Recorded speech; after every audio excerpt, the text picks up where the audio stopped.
ಇದು ಅನಾಶ್ರಮಿಯಾಗಿ ಉಳಿದ್ಬಿಟ್ನಲ್ಲ, ತ್ರಿಶಂಕು ಆಗ್ಬಿಟ್ನಲ್ಲ. ಈಗಿನ ಭಾಷೆಯಲ್ಲಿ ಲವ್ ಅಂತ ಏನು ಕರೀತಾರೋ ಅದಕ್ಕೆ ಹೆಚ್ಚು ಒತ್ತು ಕೊಟ್ಟ ಧರ್ಮ ನಮ್ಮದು. ವಿವಾಹವನ್ನು ಎಷ್ಟು ಜನ ಅಪಹಾಸ್ಯ ಮಾಡ್ತಾ ಇದ್ದಾರೆ. ಬ್ರಹ್ಮಚಾರಿನೂ ಬಿದ್ದ, ಸನ್ಯಾಸಿಯೂ ಬಿದ್ದ. ಪ್ರೀತಿಸಿ ಮದುವೆ ಆಗುವುದನ್ನು ಒಪ್ಪಿದೆ. ಸಂಸ್ಕೃತಿ, ಕಲೆ ಮತ್ತು ಉತ್ತಮ ಕಾರ್ಯಕ್ರಮಗಳನ್ನು ನಿಮ್ಮ ಮನೆ ಬಾಗಿಲಿಗೆ ತಲುಪಿಸಲು ನಮ್ಮ ಶ್ರೀಪ್ರಭಾ ಸ್ಟುಡಿಯೋ ಸದಾ ಪ್ರಯತ್ನಿಸುತ್ತಿದೆ. ಸಬ್ಸ್ಕ್ರೈಬ್ ಮಾಡಿ, ನಮ್ಮೊಂದಿಗೆ ಕೈಜೋಡಿಸಿ. ಈಗಿನಷ್ಟು ಸುಲಭ ಅಲ್ಲ ಕಾಶಿಯ ಪ್ರಯಾಣ. ಈಗ ಕ್ಷಣಾರ್ಧದಲ್ಲಿ ನಾವು ವಾರಾಣಸಿಗೆ ಹೋಗಿ ಇಳಿಬೋದು. ಅವನು ಕಾಶಿಗೆ ಹೊರಟ್ನ, ಅಯ್ಯೋ ಕಾಶಿಗೆ ಹೋದವರು ತಿರುಗು ಬಂದ ದಾಖಲೆಗಳೇ ಕಡಿಮೆ ನಮ್ಮಲ್ಲಿ. ಅಂಥ ಒಂದು ಅರಣ್ಯದಲ್ಲಿ ನಾವು ಬದುಕ್ತಾ ಇದ್ದೇವೆ.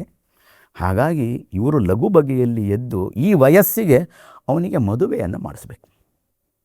ಅವನು ಮದುವೆಯನ್ನು ಮಾಡಿ ಆಮೇಲೆ ಹೋಗಲಿ, ಕಾಶಿಗೆ ಹೋಗಿ ಹೆಂಡತಿಯ ಜೊತೆ ಗಂಡ ಹೆಂಡಿರಾಗಿ ಗೃಹಸ್ಥ ಧರ್ಮವನ್ನು ಪಾಲಿಸಿ ಕಾಶಿ ಯಾತ್ರೆಯನ್ನು ಒಟ್ಟಾಗಿ ಮಾಡಲಿ.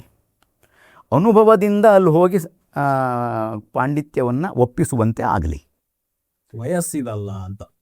ಅಂದರೆ ಅವತ್ತು ನಮಗೆ ಭಯ ಇತ್ತು, ಇಲ್ಲಿಂದ ಕಾಶಿಗೆ ಹೋದರೆ ತಿರುಗಿ ಬರುತ್ತಾನೋ ಇಲ್ವೋ ಮಾಣಿ ಅನ್ನುವ ಭಯ. ಹಾಗಾಗಿ ಇವರು ತಡೆದರು. ತಡೆಯುವಾಗ ಏನು ಮಾಡಿದ್ರು, ಹೆಣ್ಣಿನ ಕಡೆಯವ್ರನ್ನು ಕರ್ಕೊಂಡು ಬಂದರು. ಅವತ್ತು ಅಲ್ಲಲ್ಲೇ ಈ ಊರಿನವರು ಆ ಊರಿನವರು, ಈ ಗೋತ್ರದವರು ಇದು ಬಿಟ್ಟು ಬೇರೆ ಗೋತ್ರದವರು ವಿವಾಹವಾಗುವಂಥ ಒಂದು ಪರಿಪಾಠ. ದೂರ ದೂರ ಸಂಪರ್ಕಗಳಿಲ್ಲ. ಅವರು ಪಾಠಶಾಲೆ ಅಧ್ಯಾಪಕರ ಹತ್ರ ಬಂದ ಹೇಳಿ, ಇಲ್ಲ ಅವರು ಕಾಶಿಗೆ ಹೋಗೋದು ಬೇಡ, ನಾವು ವಿವಾಹ ಸಂಸ್ಕಾರ ಆದಮೇಲೆ ಹೋಗುವಂತೆ ಅವರಿಗೆ ಮನವರಿಕೆ ಮಾಡಿಕೊಡಿ. ಇದೇ ಸಮಾವರ್ತನ ಕಾರ್ಯಕ್ರಮದ ತಿರುಳು. ಈಗ ಮಧ್ಯದಲ್ಲಿ ಅದರೊಳಗೆ ವೇದವ್ರತಗಳನ್ನು ಮಾಡಿದ ವಿದ್ಯಾಭ್ಯಾಸ ಹೊಂದಿದ ವ್ಯಕ್ತಿಯಲ್ಲಿ ರಾಶಿ ವಿಚಾರಗಳುಂಟು. ಅವನಿಗೆ ಇಡೀ ವೇದವನ್ನು ಓದಲಿಕ್ಕೆ ಆಗಲಿಲ್ಲ. ಅವನು ವೇದಾಧ್ಯಾಯಿ ಆಯಿತು, ಅವನಿಗೆ ಅಲ್ಲಿಗೆ ಮುಗಿದು ಹೋಯ್ತು. ವ್ರತಾಧ್ಯಾಯಿ, ವ್ರತ ಮಾಡಿದ್ದಾನೆ, ವೇದ ಓದಲಿಕ್ಕಾಗಲಿಲ್ಲ. ವೇದ ಓದಿದ್ದಾನೆ, ಆದರೆ ವ್ರತ ಮಾಡಲಿಕ್ಕಾಗಲಿಲ್ಲ. ವೇದಾಧ್ಯಾಯಿ, ವ್ರತಾಧ್ಯಾಯಿ. ಆಮೇಲೆ ಮತ್ತು ವೇದವ್ರತಾಧ್ಯಾಯಿ, ಎರಡನ್ನೂ ಮಾಡಿದ್ದಾನೆ. ನಿಯಮವನ್ನೂ ಪಾಲಿಸಿದ್ದಾನೆ, ಒಳ್ಳೆಯ ನಡತೆಯನ್ನು ವಿದ್ಯಾಭ್ಯಾಸವನ್ನು ಎರಡನ್ನೂ ಪೂರೈಸಿದ್ದಾನೆ. ಅದು 12 ವರ್ಷಗಳ ಪ್ಯಾಕೇಜು, ಅಷ್ಟು ವರ್ಷಗಳ ಓದಬೇಕು. ಹೀಗೆ ಇವು ಮೂರನ್ನು ಅವರು ಹಂತ ಹಂತವಾಗಿ ನಿರ್ವಹಿಸ್ತಾ ಇದ್ದರು. ವ್ರತಾಧ್ಯಾಯಿಯಾದವನಿಗೆ ತಪ್ಪುದಂಡವನ್ನು ಇಡಬೇಕು. ಕೃಚ್ಛ್ರ, ಈ ತಪ್ಪಿಗೆ ನೀನು ವೇದವನ್ನು ಓದ್ತೇನೆ ಅಂತ ಬಂದಿದ್ದೆ, ವ್ರತವನ್ನು ಮಾಡಿ ಪೂರೈಸಿದ್ದೀಯ, ದಿವಸಗಳು ಕಳೆಯಿತು, ಆದರೆ ವೇದದ ಅಧ್ಯಯನ ಪೂರ್ಣಗೊಳ್ಳಲಿಲ್ಲ. ಹಾಗಾಗಿ ನೀವೊಂದು ತಪ್ಪು ದಂಡ ಇಟ್ಟು ಸ್ನಾತಕ ಅಂತ ಘೋಷಣೆ ಮಾಡಬೇಕು. ಅಲ್ಲಿವರೆಗೆ ನಾವು ಸ್ನಾತಕ ಅಂತ ಆಗುವ ಹಾಗಿಲ್ಲ. ಇಲ್ಲ, ಇವತ್ತಿನ ಭಾಷೆಯಲ್ಲಿ ಹೇಳುವುದಾದ್ರೆ ಪದವೀಧರರು. ಪದವೀಧರ, ಸ್ನಾತಕೋತ್ತರ ಪದವೀಧರರು. ಕೃಚ್ಛ್ರ ಹಿಡದೆ ಆ ಪದವಿಯನ್ನು ಹೊಂದುವ ಹಾಗಿಲ್ಲ. ಇಲ್ಲ. ಹೀಗೆ ನೋಡಿ, ನಮ್ಮಲ್ಲಿ ದೀಕ್ಷಾಂತ ಕಾರ್ಯಕ್ರಮ ಅಂತ ಸಮಾರೋಹ ಅಂತ ಹೇಳ್ತಾರೆ. ಒಂದು ಪದವೀಧರರ ಸಾಲಲ್ಲಿ ಅವರನ್ನು ಗುರುತಿಸುವಂಥದ್ದು, ಅವರಿಗೆ ಸರ್ಟಿಫಿಕೇಟ್ಗಳನ್ನು ಕೊಡುವಂಥದ್ದು, ಇದು ದೀಕ್ಷಾಂತ ಆಯಿತು. ಹಾಗಾಗಿ ಶಿಕ್ಷಣ ಅಂದರೆ ಶಿಕ್ಷೆ, ಅದರೊಳಗೆ ಮತ್ತೆ ಎರಡಿದೆ, ಶಿಕ್ಷಾ ಬೇರೆ, ಶಿಕ್ಷಾ ಬೇರೆ. ಈ ಶಿಕ್ಷಾ ಪದವ್ಯುತ್ಪತ್ತಿಯನ್ನು ವ್ಯಕ್ತಿಯಲ್ಲಿ ಮಾಡುವಂಥದ್ದು. ಅದು ಬೇಕಾದಷ್ಟು ಶಿಕ್ಷಾ ಗ್ರಂಥಗಳು ಸಂಸ್ಕೃತ ಸಾಹಿತ್ಯದಲ್ಲಿ ಉಂಟು. ಪಾಣಿನಿಯ ಶಿಕ್ಷಾ, ವ್ಯಾಸ ಶಿಕ್ಷಾ ಗ್ರಂಥಗಳು ದೀರ್ಘ. ಅದು ನಮ್ಮಲ್ಲಂತೂ ಶಿಕ್ಷಾ ಉಪನಿಷತ್ತು ತೈತ್ತರೀಯರಿಗೆ. ಹಾಗಾಗಿ ಪದಗ್ರಹಣವನ್ನು ಮಾಡಿಸಿ, ವಾಕ್ಯ ಶಬ್ದಗಳ ಗ್ರಹಣವನ್ನು ಮಾಡಿಸಿ, ಶಿಕ್ಷಾಂತ ಉಪದೇಶವನ್ನು ಮಾಡಿ, ದೀಕ್ಷಾಂತ ಉಪದೇಶವನ್ನು ಮಾಡಿ, ಭಿಕ್ಷೆಯನ್ನು ರೂಢಿ ಮಾಡಿ. ನೋಡಿ, ಶಿಕ್ಷೆ, ದೀಕ್ಷೆ ಮತ್ತು ಶಿಕ್ಷೆ ಇವು ಮೂರನ್ನು ಕಲಿಸುವಂತಹ ಕೇಂದ್ರ ಪಾಠಶಾಲೆ.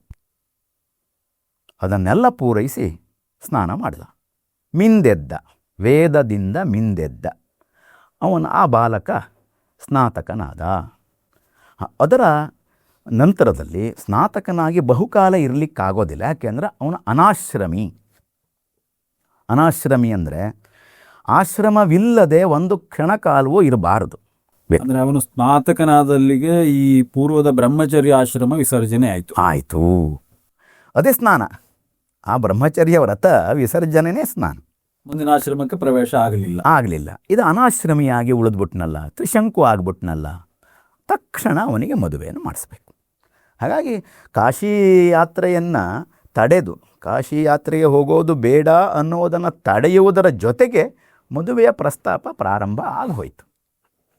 ಆಗ ಮದುವೆಯ ಪ್ರಸ್ತಾಪ, ಆವಾಗ ಈಕೆ ಅಡ್ಡಿಲ್ವೋ ಅನ್ನುವ ವಿಷಯ ಬಂತು.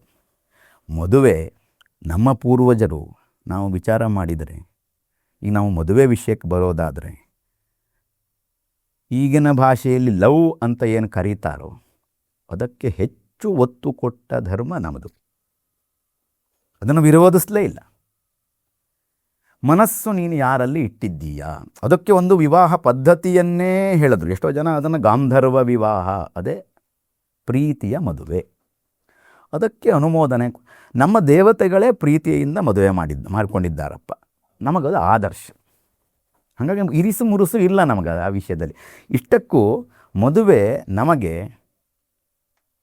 ಎದೆಯುಬ್ಬಿಸಿ ನಾನು ಮದುವೆ ಆಗ್ತೇನೆ ಅನ್ನುವ ಸ್ವಾಭಿಮಾನದಿಂದ ಅಥವಾ ಏನು ಹೇಳಬೇಕು ನಾನು ಅಂದರೆ ಹೆಮ್ಮೆಯಿಂದ ಹೇಳಿಕೊಳ್ಳುವಂಥ ಒಂದು ಸಂಸ್ಕಾರ ಅದು ನಮಗೆ. ಅದರಲ್ಲಿ ಮುಜುಗರ ನಾಚಿಕೆ ಪಡುವ ಯಾವ ವಿಷಯವೂ ಇಲ್ಲ. ಯಾವ ವಿಷಯವೂ ಇಲ್ಲ.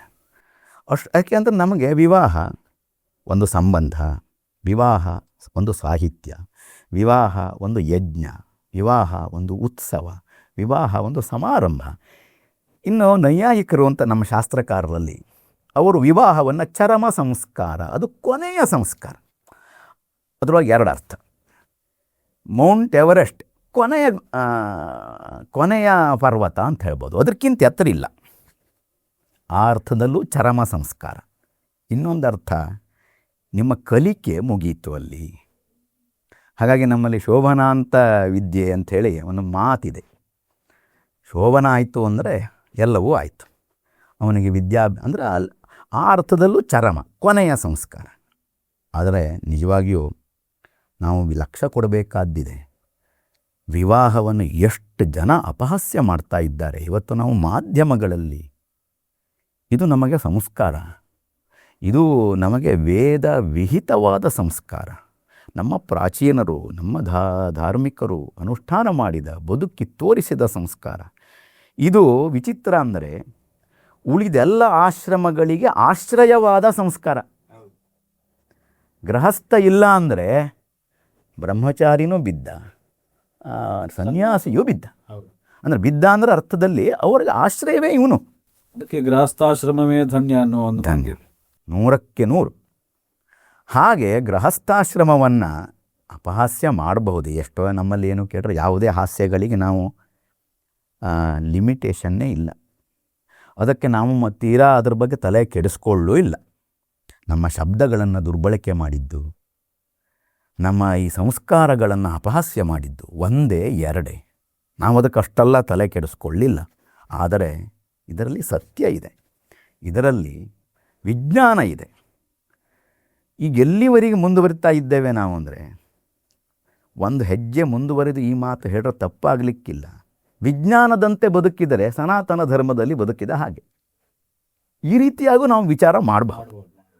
ಅಷ್ಟು ಅಪ್ಡೇಷನ್ಗಳನ್ನು ಪಡೆದಿರುವ, ಅತ್ಯುತ್ತಮವಾಗಿ ಹರಿಯುವ ನೀರಿನಂತಿರುವ ನಮ್ಮ ಧರ್ಮ, ಸನಾತನ ಧರ್ಮ. ಇದು ಪ್ರೀತಿಸಿ ಮದುವೆಯಾಗುವುದನ್ನು ಒಪ್ಪಿದೆ, ವೇದ ಕಾಲದಿಂದ ಒಪ್ಪಿದೆ. ಇವತ್ತಿನ ಕಾಲ ಅಂತಲ್ಲ, ಅತ್ಯಂತ ಪ್ರಾಚೀನ ಕಾಲದಿಂದ ಅದನ್ನು ಒಪ್ಪಿದೆ, ಅದನ್ನು ಎತ್ತಿ ಹಿಡಿದಿದೆ, ಅದಕ್ಕೆ ಗೌರವ ಕೊಟ್ಟಿದೆ, ಆದ್ಯತೆಯನ್ನು ನೀಡಿದೆ. ಆ ವಿಷಯವನ್ನು ಹೇಳಿ ಈ ಸ್ನಾತಕನನ್ನು ಸಂಸಾರದೆಡೆಗೆ ಮುಖ ಮಾಡುವುದು. ಇದು ಕಾಶಿ ಯಾತ್ರೆಯ ಪೂರ್ಣತೆ ಆಯಿತು.